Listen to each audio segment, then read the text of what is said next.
Welcome back to another CELTSAREHERE weekly podcast. It's myself, Declan, joined by Quinny. It's another week, Quinny, where there's been no midweek football. I think that's 2 weeks now since we last played a game midweek, so the players are getting plenty of time on the pitch at Lennoxtown. Since we've last been on, Celtic's booked their place in the quarter final of the Scottish Cup after defeating St Mirren 5-1. It was a great, emphatic performance. I know a lot of people maybe said that the scoreline maybe wasn't reflective too much on the game, but we'll delve into that and pick apart the Scottish Cup tie against the Saints at the weekend there. I'm all looking ahead to the Aberdeen game this coming Saturday. It's going to be our 26th league game of the season. It's going to be a very different game as we're up against a different coach in our old midfield and Barry Robson, so we'll have a wee chat about our opponents. And of course, the cup final is not too long away. As we're recording this, it's 10 days away. And I think the build up for that's kind of starting, although Callum McGregor's not too quick to turn his attention to it. You know, it's that same old Celtic mantra of one game at a time. But Quinny, first of all, we'll start with the Scottish Cup and we'll leave league business and League Cup business to the latter stages of this.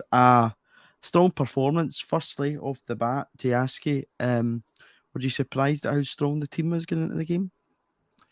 Not, I wasn't too surprised. No, I think we spoke about it last week that the manager, he doesn't mess about with these situations. We kind of expected. I think one change, maybe two, get the game killed, and then you do a bit of rotation. I was quite surprised at the setup in midfield. Turnbull, Moy, and McGregor was definitely a bit of a left field one. But yeah, I feel expected us to take the game totally seriously. You know, St Mirren are in our division, and when you look at the quality of team that we put out against Morton, then I don't think we were ever on to play a weakened team against St Mirren. And you'd seen in that last round, you know, cup shops with Darvo. I know they've been knocked out with Falkirk in the cup.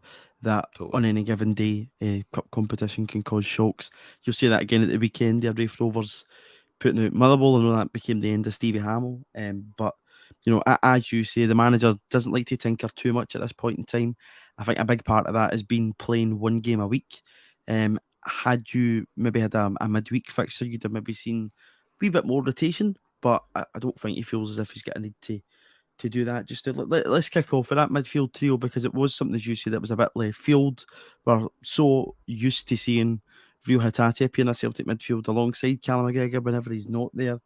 You can see now how much he's missed, but we started with McGregor, Moy and Turnbull. I don't think it was Aaron Moy's best game for Celtic compared to the levels he's probably reached and hit.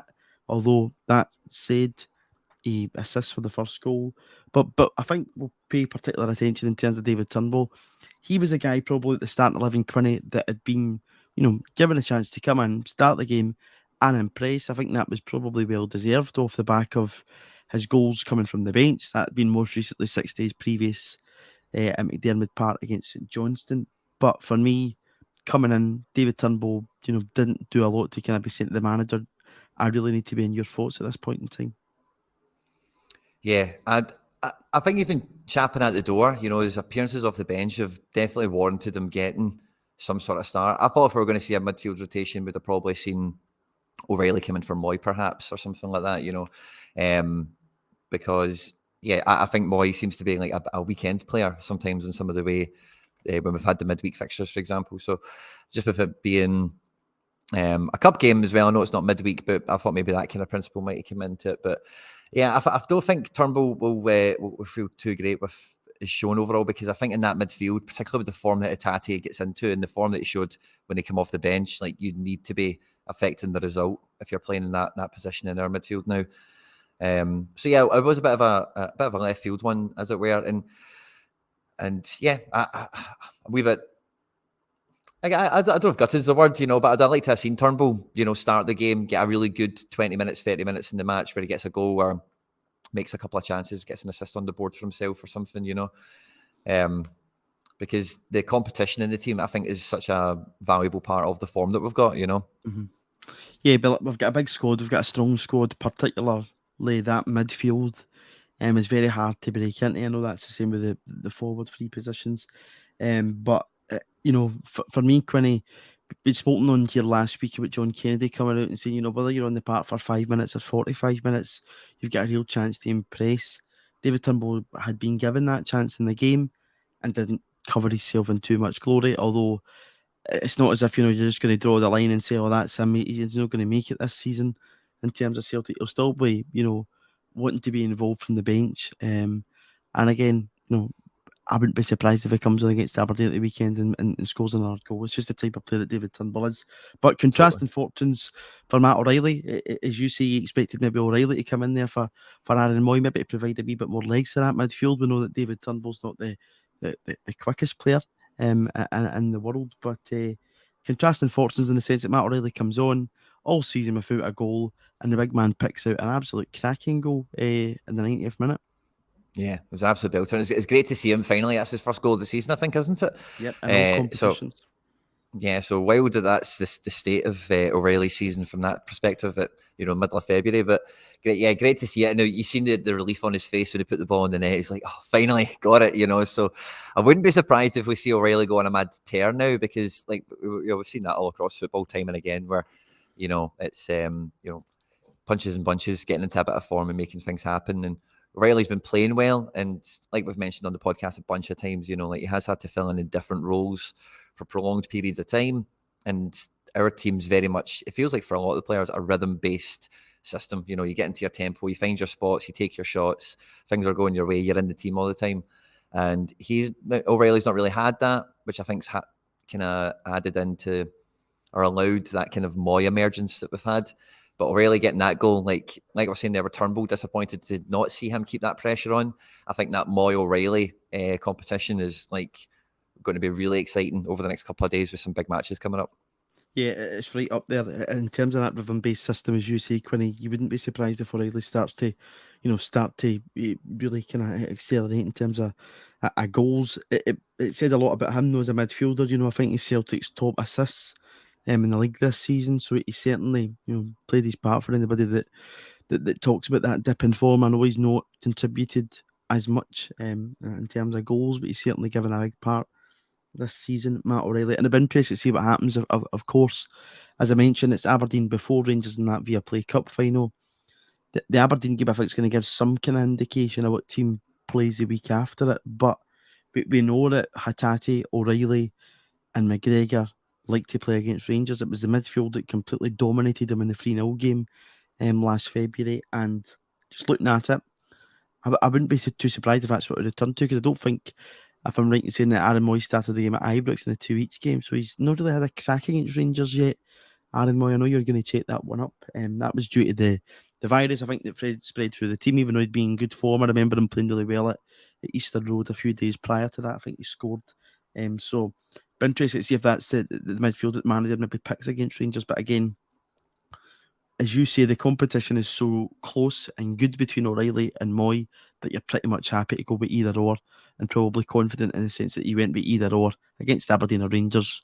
They both have decent games. Yeah, I think, because the competition that both them offer, it really does play into our strength of, like you said earlier, the Kennedy quote, like, it doesn't matter if they're on for 20 minutes or 5 minutes or the whole game. It's about the impact they do. And like, that's a real facet of our game in the front three, that we can change them and keep them fresh and keep them going all the way for 90 minutes. And we're still to kind of properly get, Turnbull's done great off the bench from midfield in the last couple of weeks, keeping that kind of pressure on and keeping that team performance going all the way to the dying embers of the game. But I think like Moy and O'Reilly, doesn't really matter which one starts, as long as we get like this kind of version of both of them. It will just be the manager's decision on what he thinks is the best approach from like the opening bell, as it were. But the last two old firms in the league, Moy's come on the pitch for 29 minutes and 17 minutes. So, I think you've nailed it there. It definitely looks like the manager loves a bit of O'Reilly, Reo and McGregor in this match. No, I don't kind of blame him, just due to the way that they've played against Rangers. I go back to that game a year ago, both O'Reilly and Hatate pairing with Callum McGregor, and they were absolutely brilliant. We just ran over the top of them. And again, I think that's maybe always at the back of the manager's mind. The Rangers midfield don't have a lot of legs, and if you can put that power in there, it really gives you something extra. But I mentioned his name there, Reo Hatate, Quinny. Let's spend a good wee while talking about him. He continually gets better and better. I think it's fair to say every time you watch him. I've said on here before, when we've been chatting about Celtic, the Champions League, particularly about his longevity in the game. It's 2.5 years of football he's actually been playing himself. You leave him out the team for one game and he comes on, tucks away a penalty really tidy. I was a wee bit worried that, when we eventually got the penalty after what seemed like an age, who's going to take it? Because Aaron Moy's been taking their penalties. But Hatate, cool as you like from the spot. But the second goal, wow, what a strike that is. Beauty, man. Absolute beauty. The guys, the thing with Hatate, we've been huge fans of him on the show, obviously, all season, but like, it's that both sides of the box where he's actually getting into the box now, scoring goals and actually taking chances and making things happen. And like, this is going to sound weird at first, right? But stay with me, right? But when I see this situation of him coming off the bench and onto the pitch, and I think about how good he was when he played in that fullback position for us, and then I think about what I think he struggles with in midfield. Like, I think Hatate, like, always seems to do much better when he's got more vision of what's going on in the game. Like, coming off the pitch, he's been standing watching that game, waiting he knows he's going to come on. He knows he's going to get his opportunity. He has then the opportunity to sit on the bench, watch the whole game, watch who he's going to be against, what positions, what runs they're following and not following. And then when he comes on, the time and space he wants on the ball, he's already got some of that kind of intel, maybe when he's actually on the pitch from the start, he's not got his head on a swivel, like 360 degrees like an owl or anything, obviously. So he's not going to have like that quality of a picture of the overall game. And that's how sometimes he can get his pocket picked and we can lose our mind with him. Like, oh, come on, wee man, just do this or do that, because we can see it all and he doesn't. Yeah, hasn't at times. And when you're at fullback, and this is why I say stay with me, because when I play football, when I played 11 side especially, like, fullback was my favourite because I always knew nobody was behind me, and I could just move forward and I didn't need to worry about that. And that was just me personally on a pitch. And, I'm not saying he's got that as an issue, for example, but when you're in that fullback spot that he did do very well in, and when you come onto the pitch in the kind of situation he does there, when you've just got a broader view of what you're playing into and where your spaces are going to be, then somebody like Reo can actually then just allow his talent to kind of shine in that sense. And it's great to see him come off the bench. It'll be huge for his confidence doing that. And I think, the next match, we should see him start. And if he gets that kind of form from the start of a match, like he's in amazing form now. And he's just basically what I'm getting to here is like, I don't think he's shown any signs of slowing down because he's getting that confidence from having that time and space, taking his chances, the ball's hitting the net, the passes are coming off, he's getting assists, and then that's just that snowball effect of wins constantly that a player needs to develop and really then try push their talent to the limit, Yeah, and that's something that the manager spoke about with him and Dyson. It was me that asked him the question about both of them, and he said, they're going to continue to get better. They're both in that category, they're going to get better. I think Rio's 24 and Dyson's 25. And you can see, Quinny, from this season that both of them are making those steps. They're getting better than Andam, or they're getting, and something, one of the takeaways for that daft video that Celtic put out with Valentine's Day is Hatate reads the cringe tweets out in English, and something he said in his diary, I think 2 or 3 weeks ago, was when he's going to Lennoxtown, he's trying to, learn English, and I think that really says a lot about his mentality as a person. Take the football side out of it, he's continually looking to make strides, improvements in his life, and to improve as an athlete, and that as a wee part of it. That's something he doesn't need to do. It's something that's obviously an option, but he's wanting to do it to try and just make things a wee bit easier for him. Yeah. And it's great to see like all these young players that we've got in the club all kind of have that bit about them, where it is like, there's no like prima donna or a glory hog or a, it feels like they're all very much like, you can imagine them being like, it's got a wee bit of a feel of like a school team in that sense. What I mean? That's just like, what I was about to say. I used to describe like Callum McGregor, for instance, as a student of football, always looking to continually improve, pick parts of the game apart, look at things, see how he can develop, see how we can help other players in the park. And you've seen that with his vision as a captain, and that's almost what it's like. I think I kind of get what you mean in that, Quinny, that it's like a school team, that the team that Ange Postecoglou's assembled is almost like his students of football, and he's continually teaching them to get better and make improvements, and they all are on board in doing that. There's nobody getting sent outside the class door or sent for a punny to see the head teacher. Everybody's well in and on their way with this. That's it. Aye. Well, yeah, I say when I was kind of thinking about there, it's kind of like because they are all around the same age, you know, Mm-hmm. and it's a personality thing as well. Like, you know, anyone that's played school football will know, like, you get these preconceptions in your mind when you're like, oh, we're going to go play this school, so it's going to be like these types of boys, and it's going to be this type of football, if you get me. And like the whole team, like it feels like they're very much of a similar character and all that kind of thing. I would say the age profile's all quite similar as well. But and yeah, there is no like mad prima donnas or any problem people or, you know, anything like that. So is, you know, Rio's a great example of that, and he's obviously quite public with that diary thing that he's up to and everything. But yeah, it's great to see that those are the sorts of people we've got around the club. You know, not that we've ever had. Well, I suppose we've had some dramas, you know, with some players, but I don't think we've ever had a problem of it, as it were. But having such a big squad of people that are all just on that wavelength with one another and all pulling in the same direction. Reo, Jota, Maeda, O'Reilly, all these guys, you know, Abada. And then there's some guys obviously we're still kind of getting to know, as it were. You know, I could throw Greg Taylor into the first batch dead easily, but, you know, Alistair Johnson's and then Kobayashi, Iwata, Haksabanovic, you know, like a lot of these, you know, they're all good students of the game, as you say. And it's just, yeah, it's real. We speak about it quite a lot, and I'm sure we'll talk about it even more coming up to the final, you know, but like this team spirit is such a big part of all of this as well, you know, that, and again, generally speaking, when it is like, and again, it's why I keep thinking about the school team, but when it is like school teams, it is like, you know, you're there for the school, you're all there together, and it's like just a wee bit of that kind of vibe about it, where it is like the gang, you know, they're a proper gang of pals, they're a proper team, you know, and that kind of, you can't really buy that, you know, that is a real kind of a one-off thing in some ways, you know. You can't, and it rubs off on the fans. You can see that. You know, I think for me, and all the years that I've supported Celtic, and I don't know about yourself, Quinny, it's probably one of the most likeable bunch of players I think that we've had at the club, that you can kind of, there's no real player that you go, I'm not too keen on him type of thing. Everybody plays their part, and you have that kind of likability about them. Where we're on the subject of midfielders, but we've spoken about everybody else has been in their conversation. Tomoki Iwata, just kind of briefly on him, Quinny. We've spoken about chances coming for other players. Where do you think it maybe he starts to build up minutes here? But we've seen him come off the bench on Saturday. He doesn't come off the bench. Where do you see game time start to come for him? Because we know he's a player that the manager likes. He knows him very well from having signed him at Yokohama. Where do you think minutes start to come? Does that start to maybe come in March when we get past this cup final?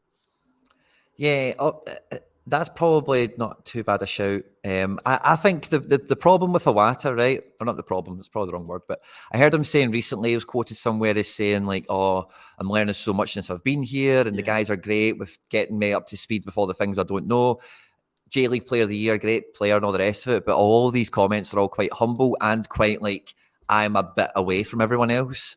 So if he's putting those kind of signals out, you know, fair play to him. He's a humble guy and he's not, doesn't need to be braggadocious about it or anything, you know. But that does tell. We've heard that kind of rhetoric before with like Abelgard and, you know, one or two others that, you know, they're not ready, so they're going to be, you know, take them a while. Like Haksabanovic as well, when he first came in, it will take them a while to get into the team. And one thing I would put out there, be interested to hear anyone in the comment section's thoughts on this as well. But if you remember Ange talking about for example, when he signed these signings, I think he thought we were going to get a lot of them in the building a little bit quicker. You know, we had Kobayashi and Johnson come in like post World Cup, but Iwata was a bit late to the party in terms of actually getting into Lennoxtown. And obviously was right at the end. And I think the grand scheme of things, the plan was probably to have both of them in much earlier and integrated probably by now and probably to be used. Like you say, maybe St Mirren away is the 5th of March. You could maybe see Iwata show up there. But realistically, I think because when you get into early March, St Mirren away, Hearts at home, Hearts away, Hibs, it's maybe not until Ross County. But then you look at that, we've got full weeks there behind before then we play another derby match before the split. Or is that? No, that can't be a split fixture. So it might even be Kilmarnock in April. Might be the first time we see him start, you know. Kilmarnock Motherwell, we could play that double header, for example, maybe, as we go into the split, depending on where the league's at. So it's kind of tough, man, because like we're talking about with the St Mirren and the Morton games, like the manager, like he's not taking mercy on any team or anything like that. He's not going to show up to a game and go, oh, we'll just play all the number twos. You know, the rotation only happens on merit, you know. Yeah, absolutely. He's very kind of set in his ways. I think that's a good thing. I know people become a wee bit anxious about it. You know, you've got a big squad, use it and all that stuff. But as I say, I think because the games have been kind of limited in February, in the sense, as I say, no midweek games. You want to keep that rhythm going continually, Quinny. And it's also great that he's getting that wee bit more time with them on the training pitch at Lennoxtown. So that all builds into a very nice situation. Take the wee drop back just to look at our centre backs. It was a different game for Carl Starfelt and Cameron Carter-Vickers at the weekend. Now both, are used to having a lot of the ball, retaining a lot of possession, building that platform that the manager speaks so often about, for the attacking players. And when you look at the game plan of St Mirren, for instance, at the weekend, I thought St Mirren actually gave us a pretty good game. I wish more teams came to Celtic Park and try to play like that. St Mirren had a goal. They played two up top, and the battle between Cameron Carter-Vickers and Curtis Main specifically was quite interesting to see. But Big Cam, as always, dealt with it no bother. Yeah, like the defense is like it's nailed on now. Starfelt and Carter-Vickers. I think that all the kind of challenges that they've got, like it feels like we've played St Mirren. I was just looking at the fixture list. Also, we've got them again, but it feels like we've played St Mirren like 8 times this year. So like, and that's because partly the league as well. Like we do have repetitive threats. Like we do have some of these teams that do kind of play the same kind of style.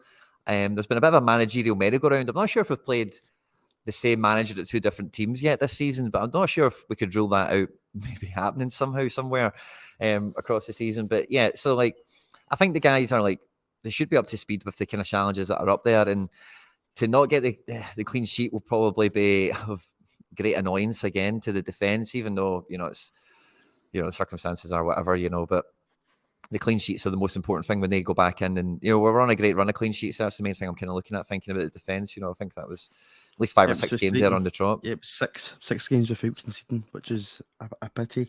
And of course, that kind of comes in turn with Carl Starfelt playing a lot of football since the turn of the year. So we'll bring him into the conversation as well, Quinny. The other day, our old mate Fabrizio Romano came out with a report saying that Premier League teams were looking at Carl Starfelt. We know he doesn't always get it right, but I think it's quite worth having a quick chat about in terms of that. Of course. Is that something that surprises you, just in terms of, the Starfelt possibly heading to the Premier League? Well, we spoke about this about a month ago. Like I think they've been waiting for Starfelt to get minutes and get in the shop window. Like I think if he'd been playing a lot this year, we might have seen all this stuff happen. November, December, he might have moved January. We might have kept the ends as an example. But financially, like so Starfelt's like one of the oldest players in the squad now, probably. Not too far behind. Like Callum James McGregor. McCarthy's and whatever, and Callum McGregor, because a lot of the team is younger. So he's always going to be the next one out. And as much as you might want to, and I'm not saying you specifically, but just, Twitter, it's just Fab Rom just putting about some clickbait or whatever. Like there's no smoke without fire, I think, with these things. He is the oldest centre back in the team, and it makes absolute sense that we want him to play good. And, we didn't pay nothing for him, but we definitely want to continue that trend that we've had of turning players over. And it would only make sense that you would want Starfelt to be the next one. We don't want people coming for Carter-Vickers. We don't want anyone coming after Greg Taylor. We don't want, Starfelt's the one that if someone's going to go, like he's probably the one on paper, cold and not taking your emotions into it or blah, blah, blah, whatever. He's the one you would want, So his performances have been great. I'm really happy to see him in the team, really happy to see him do good and everything. But it surprises me the time it comes out, like right after the window, kind of early February. It's like why? It's not transfer rumor season. It's a wee bit out of place in that respect, But beyond that, like, no, I wouldn't think it's surprising, to be honest. The first part I always kind of take a baby when he is Celtic being successful always means that your players will be getting looked at. And he's been one of those kind of standout players due to that partnership with Cameron Carter-Vickers. That goes for a lot of the other guys in there, Matt O'Reilly, Reo Hatate. There's probably other teams looking at them. So when that comes out, there's not a great deal of surprise with me. The thing I was trying to do the other day when this came out was look at Carl Starfelt's profile, and that was taking his name away from the player and saying this is a player in your squad who's 28 years old. You spent, I think it was 4 million odds on him, because if you remember right, Chris Iyer went out the door and he was instantly revealed. Celtic did it with a David Bowie type of theme, which I thought was pretty cool.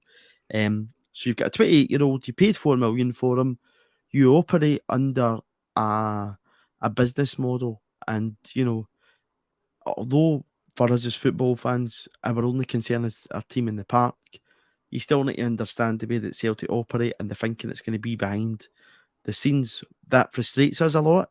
Sometimes we get it. And Starfelt almost becomes a wee bit of a similar situation to Yakimakis. Now, the difference being, Yakimakis was playing Saint Fiddle to Kyogo, wasn't happy being part of the squad. Off it goes. Fine by me. Starfelt, he's one of your first team regulars. I think he's been absolutely outstanding for Celtic this season. I think he's been a really important player under Ange Postecoglou and winning the league and League Cup last year and hopefully more trophies this season. But the big but's coming. When looking at the profile and the way that Celtic operate, you start to think to yourself, okay, if we're left in a situation where I think his contract's up in 2025, so you'd be coming to that point, probably at some point this year to maybe renew the contract. I think that's right, at 2025. I'll just check that out. But at 28, the contract runs until he's 30. The manager, recruitment, Mark Lowell, and the board will be looking at him and thinking, okay, where is this debate? Hang on to Carl Starfelt until he's 31, 32, and he goes for £1 million, £2 million. He's did his bit. He's been an important player for us. Or do we think to ourselves, okay, we've already got Kobayashi in the building, left-footed centre half. He's already in the door. People have said his rise will come pretty quickly as they expect him to be challenging for the Japan international team and kind of pair of Takura in there. I've been thinking about all of that stuff. I know that's a hell of a lot of information around Carl Starfelt, but I was trying to kind of get my thinking around this. If you're at the point with a 28-year-old who's got, 2 and a bit years left in his contract, and you're getting made a really decent offer, Celtic might think to themselves, because we've already got Kobayashi in the door, okay, we'll take the money, we'll reinvest it into the squad, and that's how the system keeps ticking. Quinny, tear that apart for me. What's your thoughts on all those different things? The age profile, the system Celtic work under, everything else. I think I don't think there's any problem with keeping a Starfelt till he's 31, 32, give him a wee 1 year extension or something, and then you just ride that out as a guy that we've had for half a decade probably at that point, and he's served us very well and been reliable, never wanted away. By all accounts, the manager says he's a huge part of the squad dynamic, in terms of the actual camaraderie around the place, so that, like we've mentioned already today, is like mad valuable to us, longevity wise as well.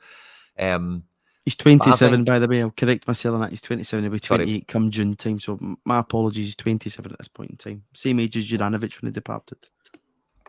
But I think they would only write him off in that respect financially on the transfer in and out side of things if Carter Vickers went for the kind of money that Bassey went for. I think if you sold Carter Vickers for 30, 40 million, then you can write off Starfelt on the balance sheet and just go, well, he's paid for now. We can keep him till he's 35.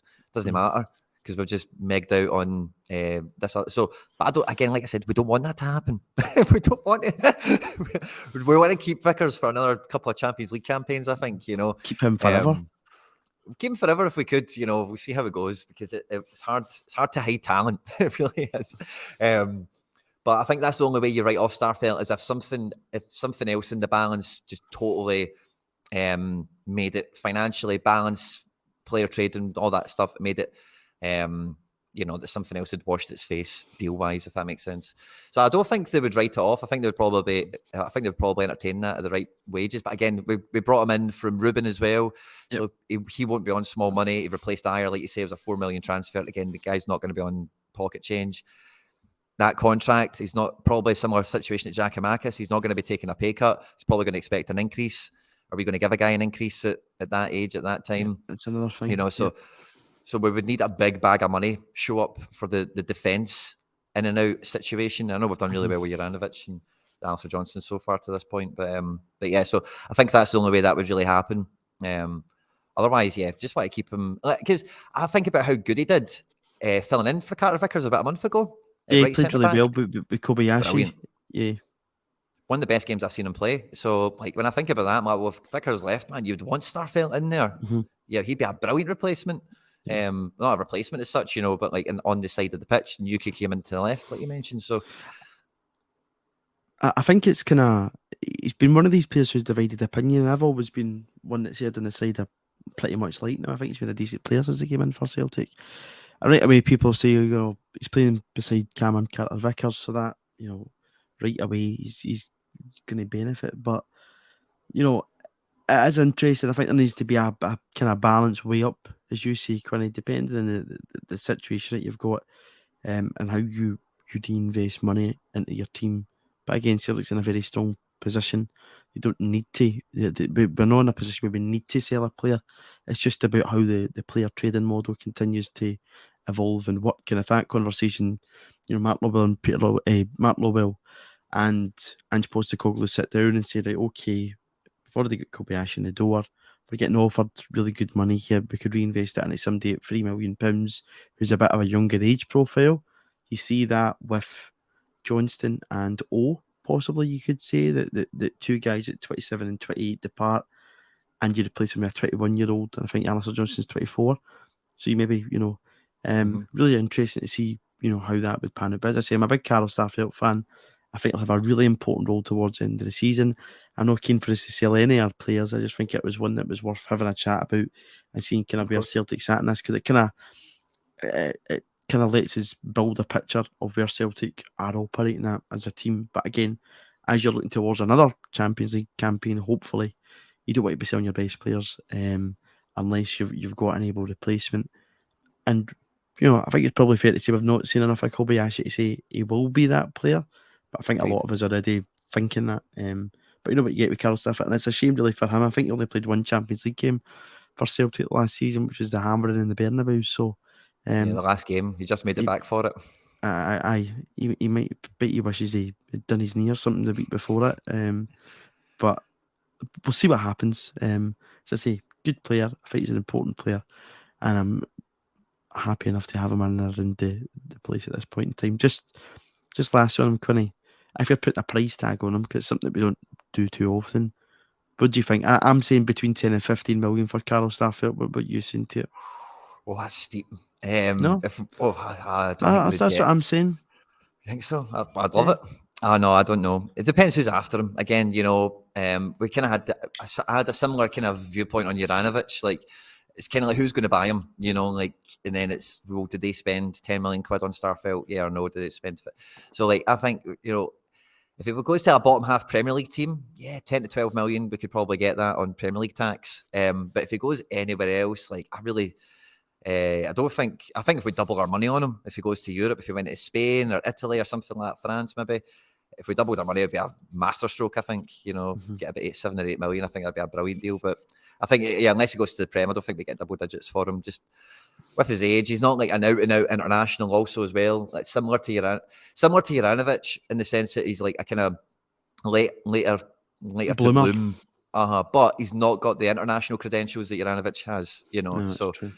Not only did Sweden not get to the semi-finals, but Starfelt, I know he's got some caps, right? But he's not first name on the team sheet for defence. There's a few other guys that he's still kind of fighting that with. So again, these things all come into scouting profiles and valuations and appeal of all these players, so. Absolutely. It was an interesting one to have a wee ponder and Totally. chat about. In terms of Scottish Cup, as I say, we're booked a place in the quarter-final. We found out on Monday. Again, don't get it this season in the Scottish Cup. They did the draw at 5:30 on Monday before the Darvel Falkirk game. And you think to yourself, why not just do it after the Darvel Falkirk game? What is the point in doing it on your YouTube channels and whatever else? But hey ho, it happened at 5:30 on Monday. Rant over about that. Biffy Clyro did the draw, Quinny. Are you a fan of Biffy Clyro at all? Don't mind him? Yeah, they're all right.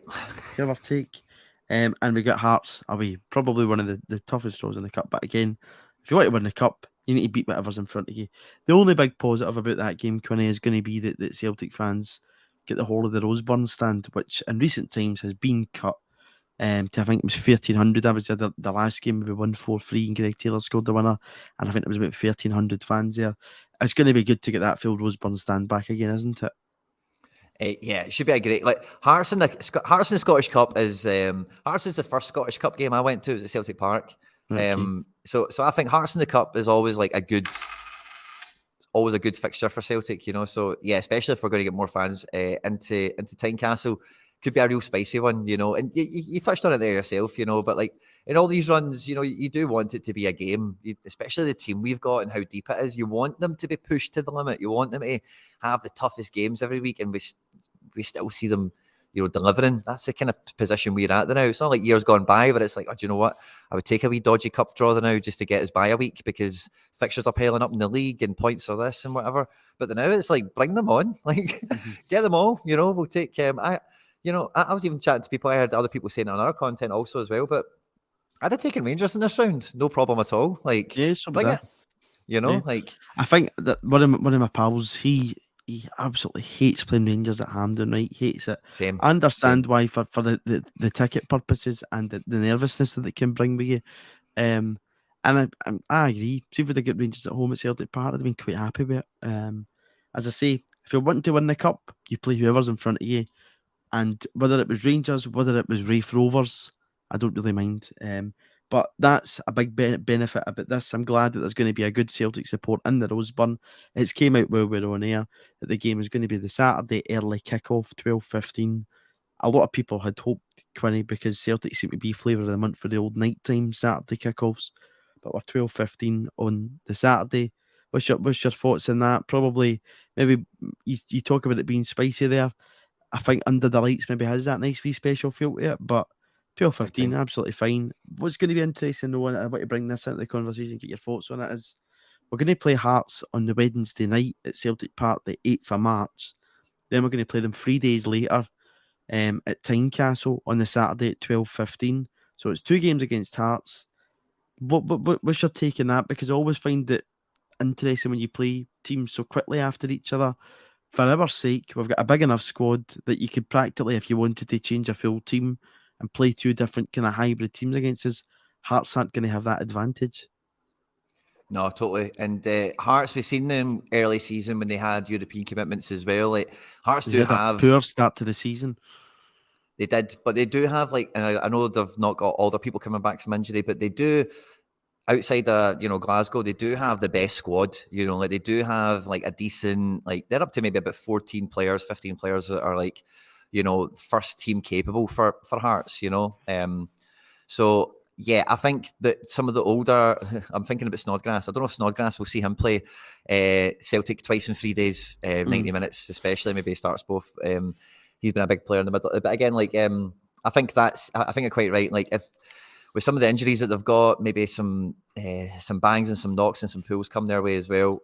You know, the squad strength is always in our favour at this point. You know, like, and like this is something I can't remember what the somebody wasn't on the bench at the weekend. I can't remember who it was now. Was it maybe Bernabe or something? Okay. I was chatting to people or I was listening to people talk, but like that we can only get so many people onto our bench. You know, like our squad is that big that if someone doesn't get on the bench, I don't think it's like a slight against them or they're falling out of favour or something. But our squad is just genuinely that big that there's not enough room on the bench for everyone you would want on. And, you know, Hearts are nowhere near that, of course, you know. So over 2 games, over 3 days, like that muscle should come through for us, you know, that kind of brute force, as it were. Yeah, absolutely. That's something I'm not too concerned about. And I think that being in such close proximity to each other is going to be more difficult for Hearts than it is for Celtic. Because, as I say, you can make 3 changes or whatever, and it'll still be pretty strong. And as I say, with that full stand behind you, I'm sure the team will feed off of that. That was something that Callum McGregor was talking about, and that the team can feed off of that. Let's talk about our favourite word, the V word, Quinny. Another decision at the weekend that took a bloody age. I don't get it. The penalty that we eventually got, I thought it was probably a bit harsh to send the big fella off for it, but it took forever for Stevie McLean to eventually get called to the monitor, then eventually point to the spot. You can just smell the fear that comes out of them when they've got to do this decision now, because they've been getting hammered for like 2 or 3 months, if not longer at this point, you know, probably since the whole thing came in, really.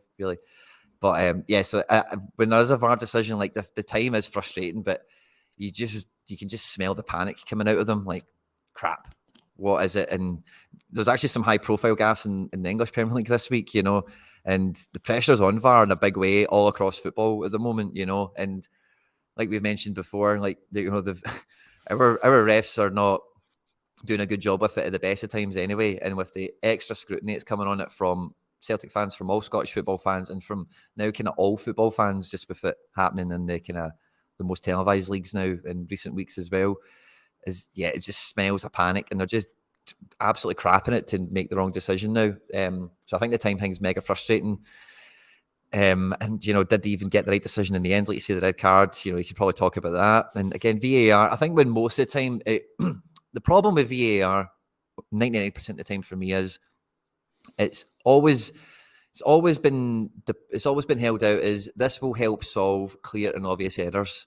And almost everything that we will ever talk about that VAR's done right or wrong, that people are going to have a discussion around, is nothing that's clear and obvious, And it's understanding that, they should have that fucking big neon writing above all the screens, clear and obvious error, like, is this a blatant, how's the ref not seen this, or the ref didn't see it because there was a player in front of him. If he did see it, this is definitely a red card.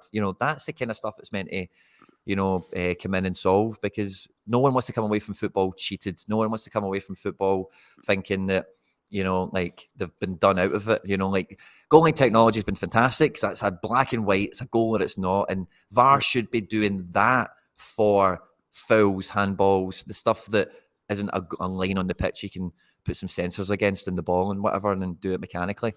So I think everyone's just losing sight of that, really. Absolutely. I mean, one of the things I was really impressed with at the World Cup, which Scottish football will be miles behind again, is the automated offside. I think that's really good. Cool. Yeah, it was a cool pilot thing, wasn't it? You're using the technology to benefit decisions, but again, Scottish football having the cheapest version of VAR, that's going to be a long, long way off. Just to bring in Matt O'Reilly's comments about this at the weekend, Quinny, always good to hear for a player on this. It's frustrating for us and the fans. That's been felt in the dressing room. He said, it is frustrating. It takes a really long time. I don't know what the average time is, but if it must be over 2 or 3 minutes each time. He then goes on to say, for us, it's not ideal, especially the way we play and the momentum we have when we're constantly attacking teams. It gives them a breather as well. The way we're playing, we're trying to tire teams out. So it's a bit frustrating in that sense. But at the same time, everyone has to deal with it. O'Reilly is right in a lot of senses that referees are inadvertently benefiting opposition teams, because Celtic have that mantra of we never stop. If you've had a bad 10, 15 minutes at Celtic Park and it comes to decision and you get a 3-4 minute breather to go and get a juice, take stock with your manager, he's right in the sense that it is inadvertently helping other teams. Yeah, for sure. And that kind of, I just kind of remembered where I was going to round off that last bit. But if it takes 3 minutes to look at something, there's nothing clear and there's nothing obvious, because, it doesn't take 3 minutes to see something that's clear and obvious. And, Matt O'Reilly, he's bang on with that. And I think we've had similar comments from maybe even O'Reilly, but maybe another player earlier this season. And I think, there'll be some teams that will play into that. So we need to be cautious of how much we're, wearing our heart on our sleeves with some of this stuff. The manager is very coy on a lot of these things for a reason. He doesn't want to totally blow the secret recipe, as it were. So there'll be some teams that will play into it, and there'll be some teams that it takes advantage. It actually suits their style of play for whatever reason. But like I say, it's meant to come in for clear and obvious stuff, and nothing that's clear and obvious takes 3 minutes to work out what the decision is. And it brings us on to kind of 2 points connected to it. One is yesterday it was revealed who would be the cup final referee and the VAR assistant. And, I think for Celtic fans, and it's a very fair comment, baffled probably isn't even the word. Unsurprised is probably the word. John Beaton as the VAR referee and Nick Walsh as the referee, which, based on their record of refereeing Celtic games, to put them in charge of the first showpiece event of the season, considering for me they're two of the worst refs in the country, unbelievable. It's wild, isn't it? It's just one. It is wild. But who else were they going to give us, really? Like it's always going to happen. You're always going to get at least one of them somehow, but fourth official, VAR room, linesman. Like we don't have like 50 refs that are good enough to take a cup final. So it's one of those ones where I don't know if you quite see it coming, but it's just like, but it's because it feels like it's all of them with it, on this one, whereas normally it's just, it's him in the middle, or it's him in the VAR room, or whatever. So it's going to make it even more interesting. And like, the manager and the players I said before, like, it just makes getting these wins even sweeter, because when you are getting stuff going against you, and that, like, it is rubbish, right? In that sense, and like, you want to have an honest sport and an honest competition in that respect. But when you still beat them, I love that. What I mean? As do I. And hopefully Celtic, can Let no can do fans in the that. stadium. Pick your own refs. Do everything you want.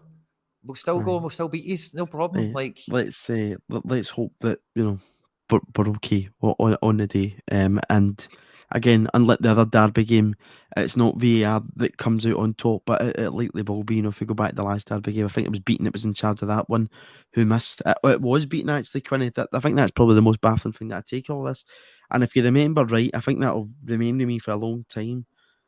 And he said something like, "It's not my decision to make." That's what exactly he says. It's like, what? it's no up to me. It's no up to That's me. it. It's not up to me. Aye. That's exactly it. Uh-huh. Unbelievable. And he, of course, misses the blatant penalty that Celtic were denied when Carl Starfelt's shot was blocked by Connor Goldson's both hands. So I think that's rather baffling in the sense. But hey ho, we just We need should to deal have with like it. referee police, shouldn't we? That are Yeah, just that'd be good. That's a good idea, actually. That's too far, you, by the way. You're off. Yep. Kind of squad idea. It would probably make it a wee bit more entertaining. You're right. It would make it a wee bit more entertaining. One of the things after the game on Saturday, kind of going back to the St Mirren game, was Ange and Gordon Strachan chatting after the game. I don't know if you managed to see the clip, Quinny. I seen it. Really, really interesting. I think a lot of his, Gordon's team is probably the first proper Celtic team I remember, even though I kind of glances of Martin Elliott in my first game and all that under Martin Elliott, but I was just a kid. Gordon's team was the one I kind of, properly got into football when it was that team with Hesselink, McDonald, Brown, Robson, Hartley, McManus, Caldwell, Boric, blah, blah. And really interesting. I mean, I know yourself, you did your coaching license and your badges and stuff. That Strachan picked out that point about 35 yards in both your own territory and opposition territory. I've kind of drawn that from O'Reilly speaking about tiring teams out. And again, Strachan's team, I think a lot of people now are kind of looking back on and thinking the reason they went on to win 3 leagues and did so well at Champions League level, the similarity between that team and Ange's team is they were super fit too. But that point about 35 yards and drawing teams out was really, really fascinating for me to hear. What was your whole thoughts in the chat between both of them? It was good to see them having a wee exchange. You can tell like Ange is a boss man, don't get me wrong, but you can tell like he's only ever probably before coming to Celtic, obviously Gordon Strachan's a guy off the telly, like he's a Celtic manager, a Premier League manager. A Man United player, probably as well. United player. Yep. Totally, so like, and no disrespect to Aberdeen, I don't know how well no, of course, the cup winner, but we don't know how well the cup winners in '83s kind of radiated to a Celtic football. I'd probably imagine that Strachan is known for being a Man United player in Australia. Totally, I'd go along with that. And Strachan definitely had a wee bit of that around him as well, but he was like quite happy to meet Postecoglou, and it felt like Strachan was quite eager to impress him.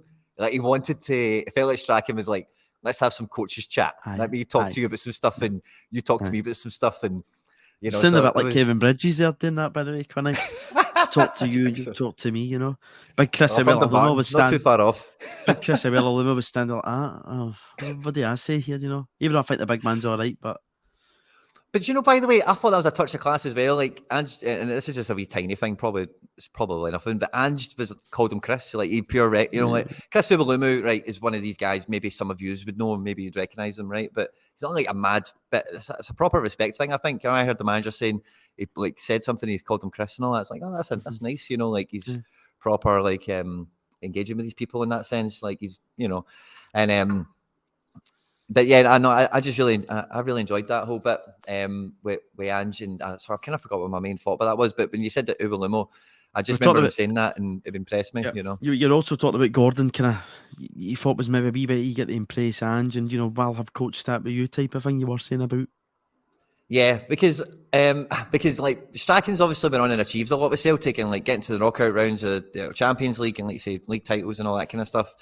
And Strachan's one of these guys like definitely if you listen to Tom talk about football, like he knows his stuff and Absolutely. he's been a good guy throughout football. I'm a fan of him overall, no problem.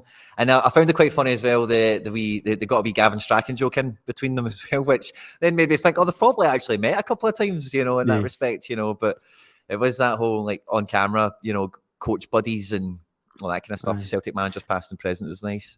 It's two people actually, Gavin and his old man. I can't really picture their kind of interaction with each other because they're both.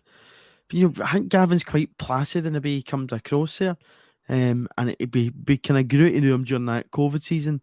Thankfully, all that's behind him now. He's been an important part of the coaching staff at Celtic. Mr. iPad and laptop and all that stuff. But um, the two I just can't picture together. Probably, absolutely fine. But it's one that I just kind of look at and think, they It's a look funny a wee bit Christmas dinner to similar. think of. Aye, it is absolutely. Although I imagine that the chat's pretty all right. I don't know. I'll tell you this one, but while we're chatting about them, because it's not too often we get to talk about Gordon Strachan. His favourite band is James. The Manchester band James, with tunes like "Sit Down" and "Laid" and all that stuff.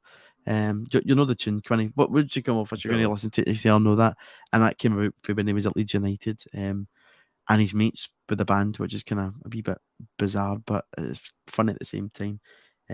But always good to hear, I think, from Gordon Strachan's opinions and talking about things. One of the things off the park on Saturday, which upset quite a lot of people, was the banner that was unveiled in the corner. I won't say the expletive word. I was going to ask you what is Douglas Ross, Quinny, but I don't want you swearing on here. So, but the banner, of course, did say VAR decision. Douglas Ross is a See you next Tuesday. see you next Tuesday. That's it. I don't really know what the outcry is on it, because for me, he puts himself in the situation to be open to criticism. The political party he represents as both an MP, MSP, and leader is against the whole ethos of Celtic Football Club. And, the SAFA, I think it was former refs, that came out yesterday to say that there should be some action taken over it. The same former refs weren't kind of calling for action whenever a Celtic staff member was hit by a bottle at Ibrox last season, and I've seen other things in football. I think it's just completely been blown out of proportion. What's your thoughts on it, Quinny? Yeah, I don't think that they can come in and give the club any jip for this in any respect. Like Celtic fans in particular are quite well known for they're going to put banners up and talk about whatever they feel is morally just, Yeah. and prominent. Yeah, and like there's been ruffled feathers before and all the rest of it, but like the club, like I don't think, because it's a referee and because it's a Scottish, kind of politician or whatever, I don't think it changes it in that respect. Football's the man's sport, as it were, and Celtic's a club that's got a lot of like proper community like roots and foundations in it that Yep. go just beyond football, if you know what I mean. So like it's for me it's a non-event in that sense. It's just they want to make negative publicity, and then it's then just going to enter into that political arena of a thing that people talk about and use as an example of football and Yeah. football's bad and football fans are a problem and all that caper. And it's just like, grow up. Yeah. Aye, I just thought it was completely blown out of proportion. Last 10 minutes, Yeah. been a quick hour again today, Quinny. Aberdeen at home, Celtic Park at the weekend. I've already actually mentioned his name. I didn't think I'd be saying Barry Robson twice in a Right. podcast, but here we are. Who, by the way, just to interject, I think was a really good player for Celtic. You remember, right, he scored with his first touch. It's that kind of swivel free kick type thing. He's going to be in the dugout for the Dons at the weekend. And again, like we were talking about at the top of the show, I don't expect too many changes, if any, going into this Aberdeen game. I imagine Reo Hatate will certainly come back into midfield. Who he drops, I'd imagine it'll be Turnbull that drops out for him. But again, would I be surprised if O'Reilly starts against Aberdeen and Moy doesn't? No. And and again, there could be some changes in the forward positions. And that leads us on to Aberdeen as well as this. Kyogo, we don't know what the situation is at this point in time. I didn't want to talk about it too much because, again, he could be back for the cup final. The manager opted with Dyson. He scores playing through the middle. We know how good a player he is. Had Vickers not had that battle with Maine, I think Dyson would have been man of the match at the weekend. Who starts up top for Celtic on Saturday if Kyogo's out, Quinny? Does Maeda get the nod through the middle, or does O come in for his first start? Yeah, I think he plays Maeda. Again, I don't think he's going to take any. I think O's probably on for a solid half an hour, but I think that's very likely, very possible. But like you say, I don't see many changes. I think he probably goes Maeda, Jota, and probably Abada. Maybe Forrester Haksabanovic could come into it. It just really depends on, like we're saying, like the stuff we don't see, like training and what the manager's actual plans are. But yeah, I think that'll be the only kind of change. I think the back four and the defence and the goalkeeper, I beg your pardon, all remains the same, copy and paste for the now. And then midfield, I think he gets ready for the. I think it's probably Moy, McGregor, Reo that comes into this game. And then O'Reilly off the bench impact. O'Reilly, yeah, I would fancy O'Reilly to start the Rangers game, but so then I think then the manager might want to start him against Aberdeen if he's going to start him in the final. But you can't take Moy out of 2 games in a row. I don't think the form he's had. I don't think that's all right. Not fair. No, absolutely. You can't not start him against Aberdeen and not Rangers. So like it's a funny one. But yeah, by all accounts, I think Kyogo's missing this game. I don't know what the absolute latest is, but that's the latest little rumours that are coming to me certainly. So I don't think to expect to see Kyogo at the weekend. And subsequently, then I think probably for the final, we could probably only hope to see him on the bench because of just the way, the team will probably be approaching that match. Yeah, it depends on the prep kind of runs. I know that he experienced a similar sort of injury in the 4-0 derby game. It always seems as if Kyogo never gets a proper crack at Rangers. I think that game in New Year was the first time he'd played through the middle and had been given a whole game and he scores in it. Think about his first game, he plays in the left wing. He's then injured for the second game, and then he comes off the bench. I think the game at Hampden, he was out the derby game that we won at Ibrox 2-1, and I think he was on the bench too when we drew 1 each for Rangers last season. Then this season he starts the games pulled off after about 15 minutes. So to me, he's not really had a proper fair crack against Rangers. But as you say, preparations and everything else, as I say, I think that Aberdeen will be a pretty good indication of what the team expects 8 days later. So Maeda goes through the middle, Quinny. Does that mean Jota goes back to the left-hand side and then Abada comes in on that right-hand side for you? Yeah, I'm looking at the last time we played them on 2nd of January, we did start Forrest, so like I could see Forrest, Maeda and Jota potentially if he's going for Forrest for that whole workman effort. Forrest, you gave a really actually good explanation about Forrest played because it was Johnson's debut, about kind of that bit of experience or whatever in front of him.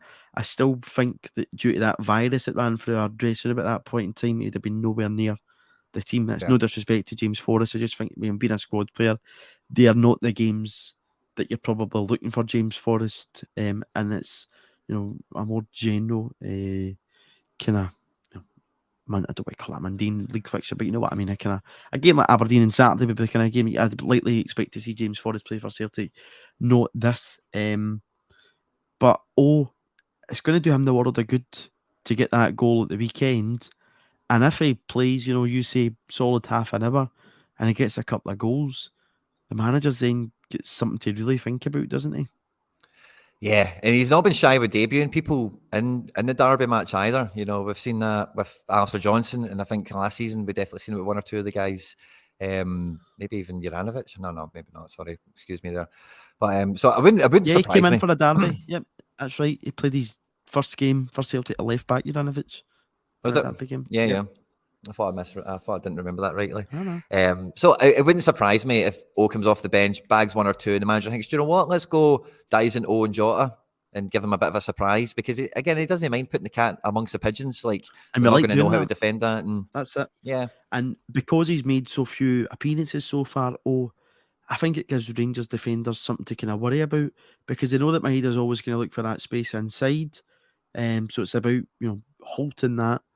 They know what to expect for the 2 wingers Whereas with O, you're going to get that bit of physicality that we know from previous games where Yakimakis playing against them. The two Rangers centre halves don't like it. No, they definitely don't.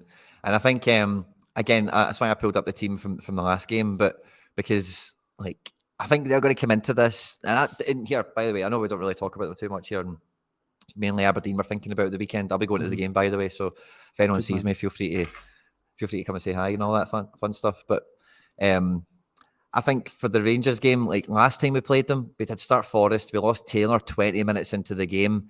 Which I think changed the game, Quinny. I think it's a different game if he doesn't go off. McGregor wasn't really that long back from a big injury, either. That's correct. I think he was fine for the game. I'm not making any excuses for him, but he was like he played maybe something like 4 or 5 games, I think, probably since returning. I'm trying to think. We played Aberdeen at Pittodrie. We had a midweek game. We then played St Johnstone, the game that Reo played right back. We had another week game, which was Hibs, and then that game. So that was his 5th game. Yeah. So and then no Jota. Jota played 13 minutes in that game as well, and Moy wasn't anything like he is now. Helped create the goal to Jota towards the end of the game. So it's a different Celtic animal, isn't it? Completely, So I think, like, number one, I think they'll have a bit of a false sense of security of where they stand against us on the pitch, because I don't think that's an accurate representation of what they're going to get off us next time. But I will say, to be level about this, like, they have recruited on paper pretty well in the last window, and he did mention about the lack of mobility they have in midfield. That might be gone now. They might actually have a bit more of a midfield about them all of a sudden. So TBC on both sides in that respect. Like I don't think I would. I'm very much more confident going into this, but again, with some of the signings they've made, like I'd maybe down 2% confidence, and I mean 2%, like not that much. That's good enough for me, Quinny. Just lastly, before we finish, we hit 4K subscribers on YouTube, which is a great landmark to get to. So thanks to everybody who continually tunes in to hear me and Quinny talk nonsense for an hour on here every week. Your support is much appreciated. We're looking at possibly bringing you some more video content, and we'll keep you updated with that. If you do have any suggestions of what you'd maybe like to see in the channel, drop it into our comments. Feedback is always welcome. I know there's been some chat around doing it live. At this point in time, I think we'll be sticking with the pre-record, but maybe as a wee one-off, maybe once every month we could look at maybe doing a kind of a wee live show, if that might be some people's want, Quinny. So we'll see how that gets on. But again, thanks to everybody. 4K subscribers is good. Next target is 5. So if you haven't already, I think we're only about 20 subscribers off 4.1K. So please do subscribe to the channel if you haven't done so already. We'll be here covering Celtic right up to this run-in to hopefully maybe lift another league title. When we're on here next week, Quinny, we'll be previewing that Rangers Cup final. It'll be our last pod of February, and then it'll be all guns blazing towards the end of the season. So please do join us in the channel.